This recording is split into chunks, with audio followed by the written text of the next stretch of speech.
भाइयों, मैं निहाल चौधरी फिर से हाजिर हूँ किसान भाइयों की सेवा में आपके अपने यूट्यूब चैनल कृषि अवतार पर। इस समय किसान भाइयों मैं मौजूद हूँ हाथरस जनपद के मुरसान ब्लॉक में और यहाँ आलू की खुदाई हो रही है। हमारे साथ यहाँ किसान हैं, तो इनकी कितने दिन की वैरायटी है और आलू की जो क्वालिटी है कैसी निकल रही है और साथ ही साथ आलू की पैदावार कैसी निकल रही है और कैसी निकलनी चाहिए थी, वो सारी जानकारी हम अपने साथ जो हमारे साथ किसान भाई हैं किसान भाइयों के साथ साझा करेंगे। किसान भाइयों से अनुरोध रहेगा ऐसी लगातार जानकारी के लिए हमारे साथ जुड़े रहें और जो हमारे किसान भाई चैनल पर नए हैं चैनल को सब्सक्राइब कर लें। बात कर लेते हैं ये जो किसान भाई हैं इनकी जो पैदावार है वो कैसी निकल रही है और कैसी निकलनी चाहिए थी। भैया बहुत बहुत स्वागत है आपका हमारे चैनल पे। आपका नाम सबसे पहले? मनीष कुमार शर्मा। मनीष कुमार शर्मा। तो मनीष कुमार शर्मा जी, आपका ये कौन सा गाँव है? ये महामौनी है। महामौनी। तो आप ये जो आलू की खुदाई करा रहे हैं ये आपकी कौन सी वैरायटी है? ये ख्याति है। ख्याति है। तो पैदावार कैसी निकल रही है? पैदावार 30 कट्टे की निकल रही 30 है। कट्टे की। तो ये जो आपकी वैरायटी है इसकी जो बुवाई है, इसको बुवाई को कितने समय हो गया, यानी कितने दिन की आलू की खुदाई हो रही है? 85 दिन हो गए। 85 दिन की खुदाई हो रही है जी। और पैदावार निकल रही है 30 पैदावार कट्टे 30 की। कट्टे की। तो मैं आपसे ये पूछना चाहता हूँ, जैसे इस वैरायटी के हिसाब से जो ख्याति वैरायटी है उसके हिसाब से आलू की जो पैदावार है वो कैसी निकलनी चाहिए थी? 55 कट्टे के हिसाब में तो निकलनी चाहिए। 55 के में। जी। तो आखिर ये जो कमी है कहाँ रह गई? जैसे कोई लाग में कमी है या मिट्टी कमजोर है या फुलाव कम है, क्या समस्या दिखाई दी इस बार? इस बार फुलाव कम की दिखाई दे रही है। फुलाव कम की दिखाई जी। दे रही है।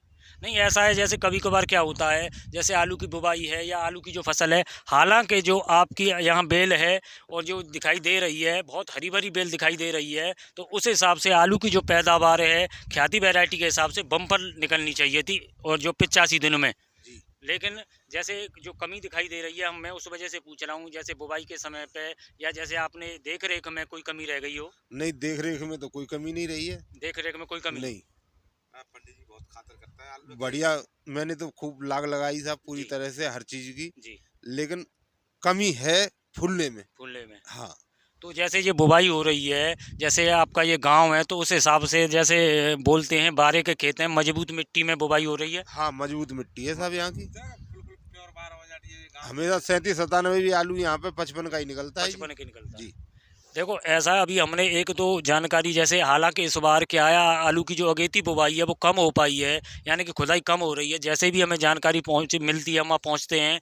अभी हमने एक दो जानकारी और डाली है, उसमें भी जो फुलाव की समस्या दिखाई दी है और वही समस्या आप बता रहे हैं। हमारे साथ भैया एक किसान भैया क्या नाम है आपका? संजय कुमार। संजय कुमार। भैया जैसे ये जो भैया बता रहे हैं यहाँ जो पैदावार है वो जैसे कम निकल रही है, उस हिसाब से आपके क्षेत्र में क्या दिखाई दे रहा है? हमारे क्षेत्र में का सभी क्षेत्रों में एक मौसम है ना जी। इस मौसम ने सबका ऐसी तैसी कर दी है। अगर बारिश होती जी। तो बारिश की वजह से फुलाव बढ़िया हो। तो अब क्या है, कभी गर्मी कभी ठंड कभी गर्मी कभी, मतलब इस वजह से ये तो 100% कम निकलना ही है। अच्छा, जैसे जैसे अभी यहाँ खुदाई हो रही है और जो पकी फसल है उसकी क्या स्थिति है आपके क्षेत्र में? अब सेम यही है। सेम यही। ये बिल्कुल यही है। कोई पीरे पर गए, कोई कछुए को, कोई कछुए को, मतलब काऊ के ऐसे है ना है जो कह दो कि हाँ साहब बड़े टॉप के आलू हैं।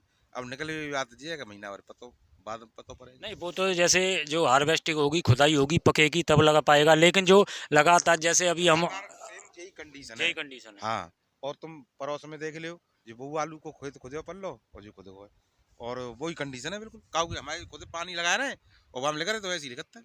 मतलब अभी जैसे फुलाव है वो नहीं, होती वो है नहीं। हर साल तो ज्यादा लगाइए ज़्यादा। और अच्छी तरह से लगाइए, टाइम टेबल से लगाइए, पर कोई हिसाब किताब ही नहीं। मैंने तो देखो ही बंद कर दो। का देखे रोज रोज रोज देखो, दिमाग खराब करो अपने, या तो जो लिख रहे हो सो ठीक है। यानी कि आपके हिसाब से जैसे क्षेत्र में जो लगातार जैसे हम पहुंचे हैं तो कई खेतों में देखा है कि पीलापन काफ़ी नज़र आ रहा है और ये जो 2-3 दिन से जो पूरब की तरफ हवा चली है उससे जो अच्छी फसल में भी पीलापन दिखाई देने लग गया है। हालांकि जो अब कुछ सुधार हुआ है, लेकिन हमने कुछ दिन पहले भी जानकारी डाली थी और हम फिर किसान भाइयों से आग्रह करते हैं कि अपनी जो आलू फसल है उसमें नमी बनाए रखें, अगले 3 दिन जो पाला गिर सकता है। तो भैया जैसे आप यहाँ खुदाई करा रहे हैं, इसके बाद आप इसमें क्या लगा रहे हैं? गेहूं लगा रहे हैं। गेहूँ लगा रहे हैं। जी। तो जैसे हमारे और भी किसान भाई हैं, जैसे सोच रहे हैं आलू खुदाई की, जैसे एवरेज कम दिखाई दे रहा है, तो उनको क्या करना चाहिए? उनको भाई खोदने में ही फायदा है। इससे तो गेहूं 3000 रुपये जी। चल रहा है, बुस 1500 रुपये बिक रहा है। इससे तो गेहूं बढ़िया पड़ रहा है। इसलिए मैं तो यही कहूँगा भैया जो खोद ले वो बढ़िया। हमें पंडित जी को खोद थोड़े ही है, वहाँ आने के ही अब बिक रहे है 7 रुपया किलो 6 रुपया किलो, जाते तो जा खोद लूंगो जो तो अवल करेंगे जा एक दो कट्टा भी है और बढ़ जावे वो। बिल्कुल जाते तो गेहूं है जाएंगे तो आराम से तो बालक पूरी साल गेहूं खाएंगे सही है। और पूरी साल भुस खाएंगे ही भैंस, और काय को डोलना पड़ेगा द्वारा पे गेहूं को कट्टा ले बेगा जी। इस वजह से खोदने में ही भलाई है, ये अपनी अपनी इच्छा की बात है, कोई क्या करेगा कोई क्या नहीं करेगा, क्योंकि अब कोई आसार दिख नहीं रहे, आलू की मात्रा कम नहीं है, हर जगह खूब आलू है, चाहे बंगाल चले जाओ चाहे गुजरात चले जाओ चाहे संभल चले जाओ और चाहे पंजाब में चले जाओ, अपने यहाँ भी ज़्यादा है खूब, जितना खोद लेंगे वो फायदा नहीं। हम कभी अभी आगे कभी खुदे नहीं है इसमें। अच्छा हाँ पहली बार ही खोद रहे हैं, क्योंकि दिख रहा है कि जाते तो डूबेंगे तो ऐसा तो है जाओ कि गेहूं का पैसा उन्हें मिलेंगे, कोल्ड दवाई अगर ऐसी करेंगे तो फिर वो और ऐसी तैसी मारेंगे, इस वजह से होती है। हमारे मित्र ही हैं ये भी। अच्छा हाँ बैठने वाले, इनका पदू गाँव है, हमारा नगला अंता गाँव है। अच्छा हाँ जी, ठीक है। साल में पड़ता है। अच्छा हाँ कोटा पास में ही है, ये गौरी कोल्ड है। तो ठीक, आपने जो जानकारी दी है भैया जरा साइज और दिखाना जरा। साइज ये है कि एक तो निकलेगा मोटा जी और बाकी के बाद में सब गुल्ला और किर्री सब। किसान भाइयों आप देख सकते हैं इसमें कुछ दाने मोटे के हैं, लेकिन इसमें ऐसा लग रहा है जैसे कंदों की संख्या भी बहुत कम दिखाई दे रही है जैसे। एक दिक्कत उक्का पड़ेगा। अच्छा एक एक चीज़ और है, जैसे आपने ये जो आलू हैं जैसे या मजदूर आपके कहाँ हैं मजदूर? अच्छा खाना खा रहे हैं मजदूर। तो जैसे आपने ये जो लगातार खुदाई करके डलवा रखे हैं तो ये इसकी क्या वजह, सीधी पैकिंग कराएंगे आप? हाँ सीधी पैकिंग होगी शाम अच्छा, को। सीधी पैकिंग हाँ होगी। बोरी में। नहीं जैसे कुछ जगह हम देखते हैं कि जैसे किसान भाई खुदाई कराते हैं ढेर लगा देते हैं, वो चीज़ नहीं है, जैसे सीधे आपने ये जो मिट्टी है वो हिल जाएगी। और ये छोटा आलू छोड़ दिया जाएगा इसमें, वो दोबारा भरा जाएगा, पहले अच्छा मीडियम आलू भर जाएगा। अच्छा मोटा गुल्ला वो होगा कि जो छोटा दाना है वो किर्री। ठीक है, आपने जो जानकारी दी है और हम भी अब जो लगातार कोशिश कर रहे हैं, बाकी आलू की पैदावार जो पक्की फसल का आलू है कैसी निकलती है वो बाद में जब हार्वेस्टिंग होगी आलू की खुदाई होगी तब हम जानकारी साझा करेंगे। किसान भाइयों वीडियो में समय देने के लिए आपका बहुत बहुत धन्यवाद, जुड़े रहें हमारे साथ। जय जवान जय किसान।